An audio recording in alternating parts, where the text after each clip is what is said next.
to me, one of the most joyful things in my life is turning the corner and seeing the opera house when I haven't been there for a while. I think it's an example of architecture lifting the spirits. I'm Stephen Hough, and I'm coming to Sydney to play Rachmaninov No. 2 and Rachmaninov No. 1. Well, Rachmaninoff was arguably the greatest pianist who made records, and he recorded these concertos. So in one sense, we're all of us trying to reach that bar when we play them.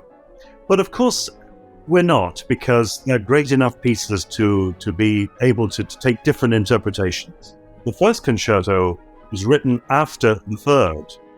Although it's called No. 1, he kept a juvenile piece, the tunes of a juvenile piece, and rewrote it completely.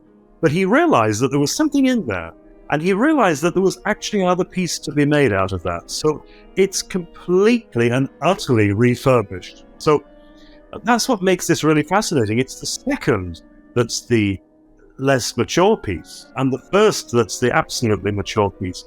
So there's something to bear in mind for the audience coming to these concerts. Don't think you're really hearing No. 1, Opus 1. You're not. You're hearing Opus 34 or something like that, if we went in the real chronology of Rachmaninoff's works.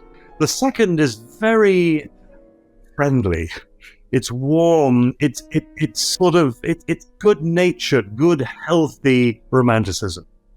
And it's an absolute joy to play, because I think unless you really resist Rachmaninoff completely, and some people do, and I respect that, but if you have anything of a little flavor, it's like saying, if you like chocolate a bit, boy, we're going to give you the best chocolate cake you've ever had in your life. But some people don't like chocolate. I'm not one of them, either in music or in desserts.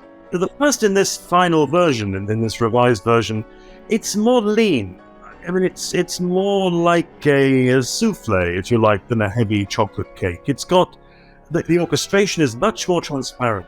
I've never played these two together. I've done 1 and 4 together, and now 2 and 3. And no, I've never done it quite like this. So I'm very excited to see how it seems. And of course, in the refurbished opera house, which I'm told is really wonderful.